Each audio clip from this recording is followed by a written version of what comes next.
So it is finally that time of the year again. We are going to be watching Dana White's Contender Series roll around, and I know a lot of people have been waiting months for this moment. Starting next Tuesday, we are going to be having the 2025 season, of course, with week number 1. This is a good card. This is a good season. Trust me, guys. I'm quite a few weeks in now into my study, and I can tell you that this is one of the better seasons we have seen in a long time. I do believe that it was 2023 and some cards of 2024 that were a little bit underwhelming. I do believe that the matchmakers have genuinely gone out there and they have found some very, very top talent to fill in some Contender Series slots this year, and I am very excited to see how the Contender Series does fare out in the future, of course, seen with the fights themselves and how the winners can do in the UFC, because I do believe on this season we are going to have some hot prospects and we are going to have some top contenders. Of course, if you haven't already, I really would appreciate it if you did subscribe to my channel. We are very close to 10,000 subscribers. I do cover the UFC quite extensively, as well as the PFL, and of course I do also write articles for the We Want Picks website. If you do sign up for that, it is $10 per month, but you can get 10% off any membership if you do sign up using my code and my link in the description as well. My code is ARTEM. So with that being said, of course, I have actually done an early prediction video for this card before, but there is a very short notice matchup on this one, so I actually only do have the betting odds for 4 out of the 5 fights. But let me know what you think in the comments below, and let's now get into my predictions. So the first fight of the card and the first fight of the season is going to be between Murtaza Talha and Baysangur Susurkaev at 185 pounds, and I'm telling you guys, this is a good fight, and I am actually very, very excited about Baysangur Susurkaev.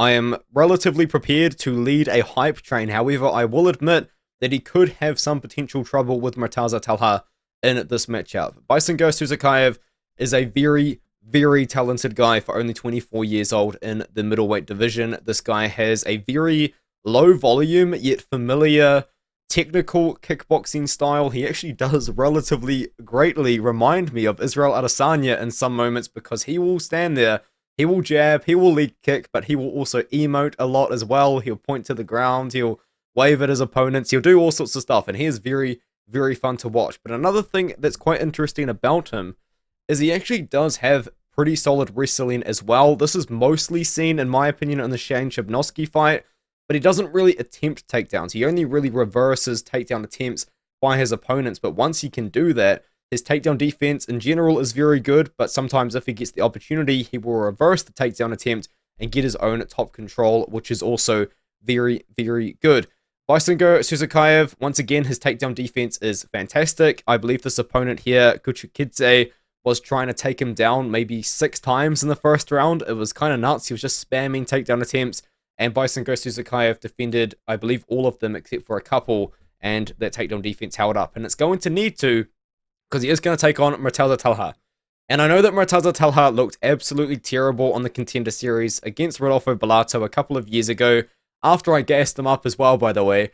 But apparently he'd like sprained his ACL like only a few months before that performance, and it's kind of since then we've never really seen him. He actually fought 205 pounds in the past as well. He of course fought a good friend of the channel, Mikhail Saziniani, who fought in the Contender Series last year at 205 pounds.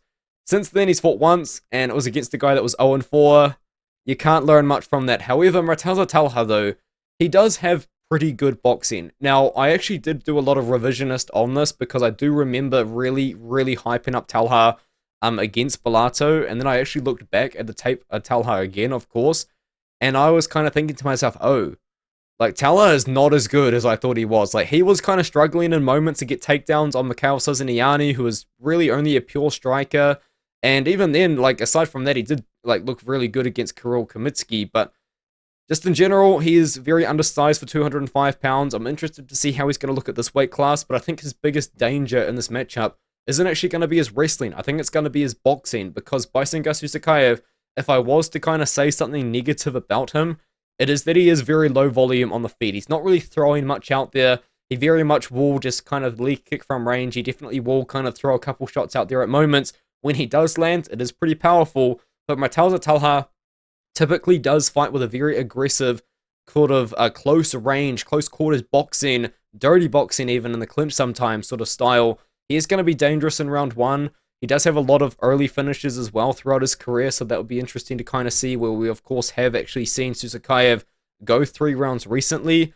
I am picking Baysangur Susurkaev to win this matchup. I'm picking him to win this fight by decision, but maybe he could get a late finish as well. I'm very, very high on Baysangur Susurkaev. He is only taking this fight on 1 week's notice, but I do believe if he doesn't make any silly mistakes, he should be able to beat Murtaza Talha. And if he can get past Talha, who is a test on 1 week's notice, I think that Baysangur Susurkaev can find a lot of success in the UFC. I do believe that this is a guy to really keep your eye out for if he can get past Talha. So Talha is not the pick. Susurkaev is the pick by decision or maybe late finish with not a lot of confidence, given the fact that he has taken this fight on 1 week's notice.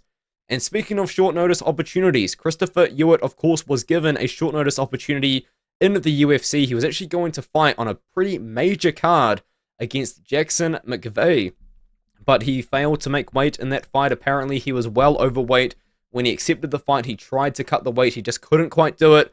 Alvin Hines, his teammate, actually stayed up all night trying to help him cut the weight as well. So shout out to Alvin Hines, because he went out there against Jonata Deniz as a big underdog and had a pretty good performance himself. But for Ewert, he missed weight. I think it was like by 8 pounds or something crazy. It was a pretty big miss, and they cancelled the fight, obviously.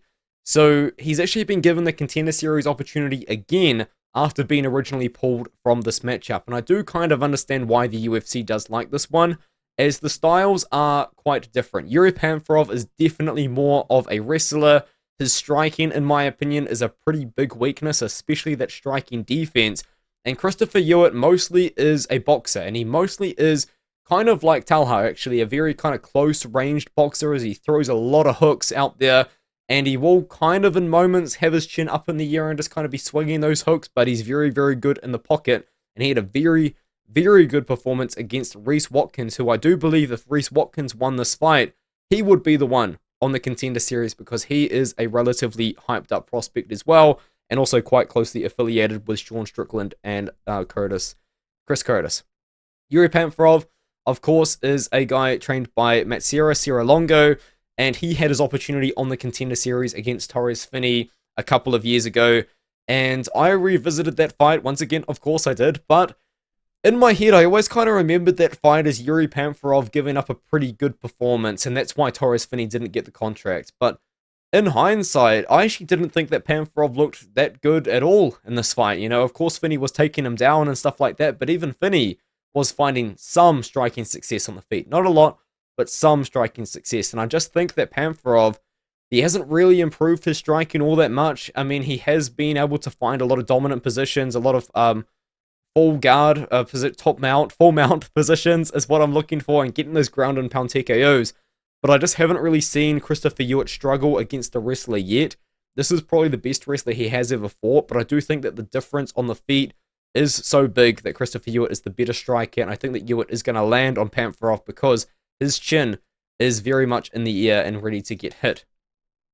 And now we have a fight which I struggled to tape originally, Jimmy Drago versus Ty Miller. And the reason why is because Jimmy Drago, I just couldn't really find his fights, but I did get sent a lot of them after I did my early predictions video, so thank you guys for sourcing those fights for me. And it's actually quite an interesting clash of styles in this matchup. I do believe Ty Miller is a -200 favorite. I think he actually might be the largest favorite on this card. Ilian Bouafia, sorry, is -260, but Ty Miller is -200, so a relatively big favorite. And I do think that I understand why, because Ty Miller has a very, very fun to watch style. Like, this is a very odd comparison, I would say, but he does kind of remind me as if Carlos Prates was a boxer, where he is 6'2", he's a tall guy for the weight class, and he wants to fight from range. He keeps his hands somewhat low in moments, and he just throws a lot of straight shots from range. You know, Prates, known for that jab, known for that step in straight left. Ty Miller kind of does the same thing, except he throws a lot of 1-2s, and he throws a lot of straight punches from range, and he uses that range very, very well. He is, of course, a pretty tall guy, which I've said 3 times now, but just want to emphasize that, I guess. And another thing as well about Ty Miller is I don't think that his defense, his wrestling defense itself is fantastic, but his get-up game is very, very good. In his fights that did go the distance, I did see him get taken down. And that is not really the best thing that you want to see. However, nearly every single time he was able to get up very, very quickly. The fight against Eric Nolan, this is a fight that he won based on damage for sure. But Eric Nolan did find a lot of wrestling success against him in the sort of sense that he got the takedown. But Ty Miller would use the cage and just get back up. And even towards the end of the fight, especially the third round when they were both tired, maybe Miller would get taken down in the middle of the cage. But it wouldn't matter. Miller would be able to scramble up and out of it and do more damage on the feet in that sort of area. The takedown defense, I think overall with time has improved. But it is something that is worth noting that Ty Miller, his initial takedown defense hasn't looked fantastic yet. Jimmy Drago, I wouldn't really say is much of a wrestler, though. I would say that he's got a pretty awkward sort of striking style. Very much wants to be the guy that is pressuring forward. And when he does, he throws a lot more kicks to the body than Miller will. Miller does throw kicks, but it's not all that much. He really is a boxer. Whereas I would say Drago probably has more of that sort of traditional MMA kickboxing style. The thing about Drago as well is he will mix in some wrestling too. A lot of his highlights do kind of consist on some pretty big takedowns up against the cage and finding some finishing positions from there. The level of competition for Drago as well, I would say, is probably better overall than Ty Miller. He has fought some pretty top guys for this promotion here, Ring of Combat. I was sent links from TikTok. I was sent links from YouTube. I'm surprised I couldn't find the YouTube ones. That was a bit embarrassing. But for the most part, Jimmy Drago is a pretty aggressive guy. He wants to come forward, he wants to throw some kicks, and he wants to mix in some wrestling. That's where it does get interesting for me in this matchup, is because just initially Ty Miller's takedown defense hasn't looked fantastic, but I do think that it is going to be good enough to keep the fight on the feet, and as long as the fight is on the feet, I do think that Ty Miller is the better striker out of the two, and I do believe that he's very accurate with those boxing combinations, with those straight shots, so I'm going to go with Ty Miller to win a decision here, and as you can see, the Tapology predictors are very, very closely aligned in this one here, despite Ty Miller being a minus 200 favorite. This fight is the best fight on the card, in my opinion. This is a very high-level fight. This is a fight between two champions of their own respected MMA organizations. Radley Da Silva is the champion of the BFL, the Battlefield Fight League. You can watch this on the UFC Fight Pass. This is a fantastic promotion, in my opinion, out of Canada. The World War cards are awesome. The Night of Champions card was awesome. They had 5 title fights on that card. It was insane. And George Mangos is, of course, the champion of Hex Fight Series over in Australia. And he is recently coming off 2 very impressive performances, as well as a big win over Justin Van Heerden, which I will get to in a moment. Talk about Radley Da Silva. Very interesting striking style, because when I say I haven't seen anyone throw more spinning wheel kicks in my time looking into fights, that would be a truthful comment. This guy throws spinning wheel kicks as if it's a roundhouse. You know, like he come out there, I think it was against Maxime Sosi, and within the first 15 seconds he'd thrown a spinning wheel kick. And then he'd thrown another one within maybe the first 90 seconds of the fight. He's just throwing wheel kicks all the time, and he even, of course, got a massive highlight reel, one of the best knockouts of the year, in my opinion, if he was able to walk it off against Drake Randall. Big spinning wheel kick KO to the head in round 2 in that matchup. But of course, he is, I would say, in my opinion, though, not known for his striking. He's known for his grappling, and he's very good at it. He's a very good wrestler. He's pretty big for the weight class. I would actually say that he's going to have a size advantage in this fight, which I do think does matter when it does come down to grappling sequences. And when you do watch his fights, he wants to get the takedown, and he wants to get the control, and then he wants to get the rear naked choke. He's been finding a lot of success in doing so. This win over Maxime Sosi was a fight which he probably had like 15 minutes of control time over 5 rounds. And that's another thing that I want to mention as well. I like to see this. I like to see the fact that he's gone deep into rounds 2, round 3. I know that his cardio is going to be good in a 3-round fight, which I think that there's a pretty good chance that this fight does go the distance. I know that George Mangos coming off some massive, massive wins. Of course, you can watch these fights on George Mangos' own YouTube channel, actually, which is quite cool. He's got some vlogs up there, so shout out to him. Shout out to his YouTube channel. Ethan Thomas, he knocked him out in 34 seconds. Not really too much to say. This Shuichi Tomita matchup, brutal head kick KO. Shuichi Tomita actually leaned into it, which made it even worse. So he's actually coming off some very quick, fast KO wins, but I would once again say that George Mangos probably isn't necessarily known for his striking. I would say it's probably the grappling that really got him into the show. And this is a very big win that he got over Justin Van Heerden, because I do remember at the time, this was quite a hyped matchup, because he had accepted this fight on very, very short notice, and at the time, of course, it was a massive step up in competition. Justin Van Heerden has been knocking on the UFC's door for years now, so to get a big win over him is quite important, and to get a big win against him, and what in my opinion was a bit of a comeback victory, even though I think a lot of people would say it was probably 1-1 going into the third. There is an argument that Van Heerden was up 2-0, but there was a lot of grappling in this one. Van Heerden was getting a lot of control time, and they're in the clinch. And in the clinch, Mangos sets up this flying triangle. Very, very cool highlight for him at the very end of round 3 of a 5-round fight. Mangos is a good grappler. I do think, in my opinion, he is going to be smaller than Radley Da Silva in this fight, despite them both being 5'10".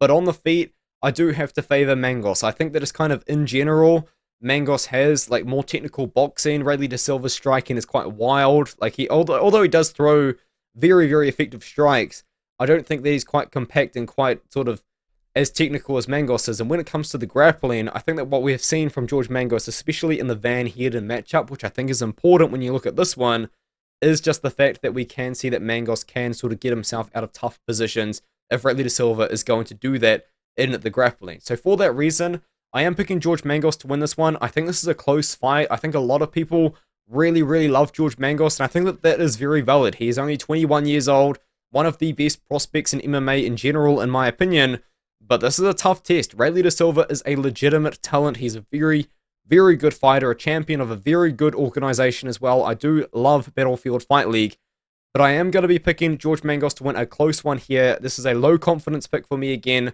George Mangos to win a decision, damage-based decision over Radley Da Silva, minus 175 for Mangos.